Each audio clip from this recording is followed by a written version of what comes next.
कहीं ना कहीं उतनी रेंज आ रही है। हो सकता है कि जो अंतिम समय था, जिसमें 4 तारीख का जो समय था, 5 तारीख का समय था, जिसमें वीडियो लीक हुई, शायद और डेटा हम लोग फेच करते तो बिल्कुल प्रिसाइज आता। मुझे लगता है शायद अगले 40 मिनट में हम थोड़ा सा तस्वीर फिर बदल रही है। देखिए ये बात विवेक हमें समझनी चाहिए, जैसे मैं कह रहा था मल्टीपल राउंड्स की वोटिंग होती है इस वक्त। अगर हम इलेक्शन कमीशन की वेबसाइट के हिसाब से जाएं तो 38 सीटों पर बीजेपी आगे है, 26 सीटों पर जो है आम आदमी पार्टी आगे है, 26 सीटों पर वो कैचअप कर रही है।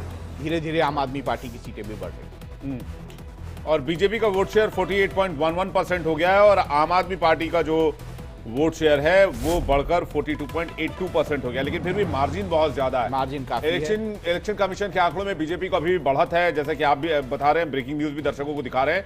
38 सीट पर बीजेपी लीड कर रही है, 26 सीट पर आम आदमी पार्टी लीड कर रही है। ज्यादातर सीटों पर विवेक मार्जिन बहुत ज्यादा बड़े बड़े नहीं है, मार्जिन 2000, 3000, 4000 इस तरह के मार्जिन ही है ज्यादातर सीटों पर, इससे भी कम मार्जिन। तो इसमें क्लोज कॉन्टेस्ट जरूर चल रहा है। 2020 के नतीजों में 11 से 12 सीटें ऐसी थी जो 9 सीटें मैं मान लूंगा ऐसी थी जिसपे 5000 से कम 5000 से कम। लेकिन मुझे लगता है कि जो पार्टी आगे बढ़ रही होती है ना, वो जो है छोटे कम मार्जिन से ज्यादा सीटें जीत जाती हैं। ये ट्रेंड देखने मिला है कि हरियाणा में भी यही ट्रेंड है। बिल्कुल हो सकता है, ये हरियाणा में भी यही ट्रेंड। देखिए वोट शेयर आने के बावजूद भी जो एक बात तो साफ दिखाई दे रही है, ये जो रुझान है इससे एक बात साफ दिखाई दे रही है कि जनता के मन में आम आदमी पार्टी के लिए अब वो उत्साह नहीं है। वो बिल्कुल एग्जैक्टली एक 3 पिछले हमने चुनावों में देखा है और बाकी का काम कांग्रेस पार्टी ने कर दिया। बिल्कुल कांग्रेस पार्टी का वोट शेयर देखें तो ये भी साफ दिखाई दे रहा है लगभग कांग्रेस पार्टी ने 7% के आसपास वोट शेयर लेते हुए दिखाई दे रही है। आलोक वत्स हमारे साथ जुड़ गए हैं, जेबा खान हमारे साथ लगातार बनी हुई है। इसके अलावा हमारे साथ जो है वो कांग्रेस पार्टी के प्रवक्ता अंश वत्स हमें ज्वाइन कर रहे हैं। आपका स्वागत है आलोक जी, आपका भी बहुत स्वागत है। जेबा खान जी के पास जा रहा हूं। जेबा खान जी, कांग्रेस पार्टी से आपका 2024 लोकसभा चुनाव तक हम साथ साथ हैं वाला मामला था और अब दिल्ली इलेक्शन में हम आपके हैं कौन वाला मामला हो गया। तो ये हम आपके हैं कौन वाला, जैसे नीलू जी बता रहे थे कि भाई ये गोवा चुनाव से चला रहा है, तो गोवा चुनाव का सबका बदला सूद समेत आप लोगों ने कर लिया। 6.5% का वोट शेयर तो अभी देख पा रहा हूं और ये राइज होगा, मुझे लगता है 8-9% वोट शेयर पर आप लोग पहुंच जाएंगे। देखिए हम अपने लिए, हम पहले सत्ता में रहे हैं, दिल्ली का विकास हमने किया है जी। हम अपने लिए चुनाव लड़ रहे हैं, दिल्ली की जनता के लिए चुनाव लड़ रहे हैं, ना कि किसी से बदला लेने के लिए। 7% का वोट शेयर अभी दिखा रहा है जेबा जी, 7% का वोट शेयर। अगर ये 7% में आम आदमी पार्टी में अभी जोड़ दूं तो आम आदमी पार्टी का वोट शेयर, आम आदमी पार्टी और कांग्रेस पार्टी का अलायंस का वोट शेयर हो जाएगा 50%।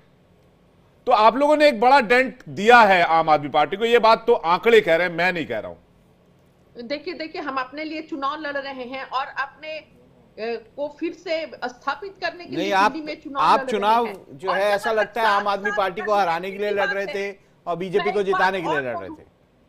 जहां पर साथ साथ चलने की बात है तो भाजपा और आम आदमी पार्टी के जो लोग हैं वो साथ साथ चले थे कांग्रेस को उखाड़ने के लिए, चाहे वो सेंटर से हो या दिल्ली से हो।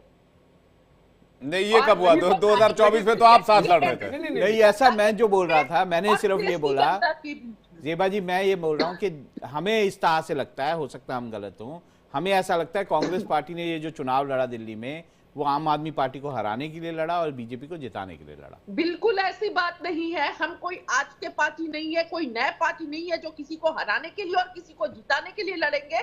हम अपने लिए लड़े हैं और अपने अस्तित्व के लिए लड़े हैं और पूरी मजबूती के साथ लड़े हैं। जी जेबा जी, तबियत का ख्याल रखिए, आपकी तबियत थोड़ी ठीक नहीं लग रही है। वैसे भी रिजल्ट में कई लोगों की तबियत खराब होती नजर आ रही है। आपका बहुत बहुत शुक्रिया हमारे साथ जुड़ने के लिए और हमारे साथ अपना कीमती वक्त देने के लिए। नीलू जी, मौसम भी खराब हो रहा है, रिजल्ट से कई लोगों की तबीयत बिगड़ सकती है, बीजेपी ने सेलिब्रेशन शुरू कर दिया है।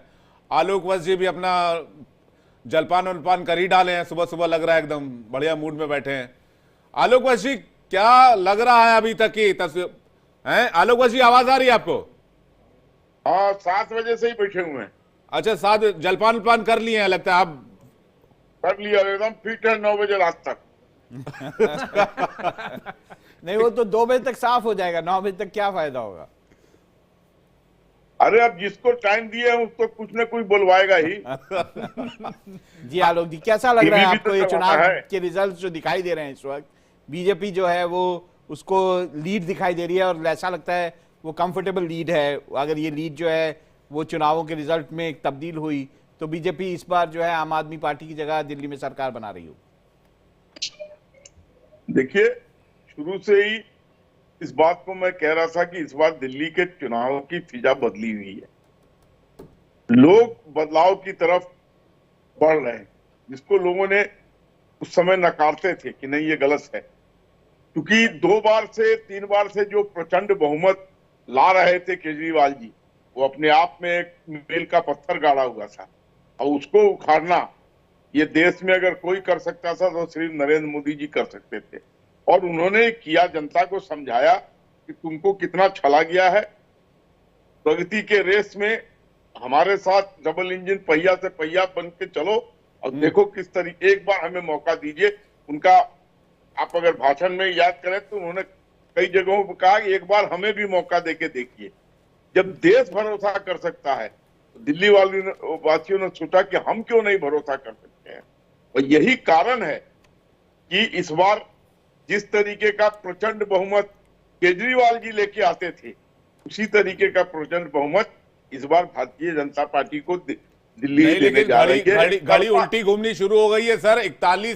50 से 41 पर आ गए हैं अभी बीजेपी के कैंडिडेट्स जो लीड कर रहे हैं और 28 पर आम आदमी पार्टी पहुंच गई है। एक बड़ा इंटरेस्टिंग है, देखिए ये राजौरी गार्डन का चुनाव जो है ये एक इंटरेस्टिंग चुनाव था। यहाँ पर जो मजिंदर सिंह सिरसा, जिन्हें जो बीजेपी जो है वो अकाली दल के से छीन के लाई थी, वो आगे चल रहे हैं और कंफर्टेबल लीड है, 3000 से ज्यादा की लीड है, 3500-600 की लीड है। और ये अगर होता है तो एक तरह से एक बार फिर ये ट्रेंड जो है बीजेपी में जो है पुख्ता हो जाएगा कि बाहर से आए हुए लोग भी अच्छे से चुनाव जीत सकते हैं। जी, फेमस पॉलिटिशियन है, टीवी डिबेट्स में भी और बहुत ज्यादा बयानबाजी में रहते बिल्कुल हैं, बयानों में रहते हैं काफी। मैं एक रिएक्शन जल्दी से अंश वत्स का चाहूंगा, कांग्रेस पार्टी का अभी तक के जो आंकड़े उसके हिसाब से। अंश, कैसी देख रही है पार्टी इसको अभी तक? देखिए, सबसे पहले मैं ऐसा महसूस करता हूं कि आज जो जनता ने, दिल्ली की जनता ने ये जो जवाब दिया है, ये स्पष्ट रूप से इस बात को जवाब दिया है कि आप जो है गवर्नेंस को आप जो है हल्के में नहीं ले सकते हैं। कहीं ना कहीं जिस प्रकार से गवर्नेंस को आपने हल्के में लेने का कोशिश की थी आम आदमी पार्टी ने, उसका आज जवाब उनको मिला है। हमने ये जो पूरा चुनाव था कांग्रेस पार्टी का, मैं एक चीज मानूंगा कि हमारा जो नैरेटिव था उसकी वजह से शायद से आज ये परिणाम आया है। और हमने जो आज बात की थी वो स्पष्ट इस रूप से की थी कि दिल्ली की जो समस्या है, हमने शीला दीक्षित जी के लिए बात की थी। और हमने ये जो आप कह रहे हैं कि आज कांग्रेस पार्टी का वोट प्रतिशत जो है वो 7% बढ़ा है, तो हमने कहा था कि एक एक वोट जो है वो शीला दीक्षित जी को। और अंश ये भी माना जा सकता है कि आपके कारण, मतलब कांग्रेस के कारण जो है आम आदमी पार्टी हार रही है। देखिए, मैं इस चीज से तो मैं ये नहीं कहूंगा कि हमने डेफिनेटली उनको हराने के लिए लड़ा है, ये तो मैं नहीं कहूंगा। हमने, जैसे मैं यही कहूंगा कि हमने अपने लिए चुनाव लड़ा था, हमने दिल्ली की जनता के लिए चुनाव लड़ा था। आप तो इस बात के पैरोकार थे ना कि सारे विपक्ष को एक साथ आ जाना चाहिए बीजेपी को हराने के लिए, यही आप नारा दिया करते थे। तो इस बात से तो हम अभी भी अड़े गए। जब बात आती है भारतीय जनता पार्टी को रोकने की, तो हमने उनको 400 पार से उनको 240 पे रोका। लेकिन जब बात आई दिल्ली के विधानसभा चुनाव की, हमें महसूस हुआ कि 11 साल एक बहुत लंबा समय होता है। 11 साल में आपने अगर जनता के मुद्दों पे आप बात नहीं कर रहे हैं, 11 साल के बाद भी अगर आप रोज उठ के एक नई घोषणा कर रहे हैं, आपको 11 साल में उनको पूरा करना चाहिए था। आपने दिल्ली की जनता को 11 साल में ठगा है। तो जब हम दिल्ली की जनता की बारी आई, तो हमने दिल्ली की जनता के लिए हमने जो है अलग चुनाव लड़ने का निर्णय किया। जी, लेकिन इसको मैं अगर पॉजिटिव साइड में, आलोक जी मैं आ रहा हूं, पॉजिटिव साइड में इसको डाल दूं, तो क्या आपको लगता है कि अगर आप दोनों पार्टियां साथ होते तो आज ये तस्वीर कुछ और होती, आप लोगों के अलायंस की टैली कुछ और होती और बीजेपी की टैली कुछ और होती?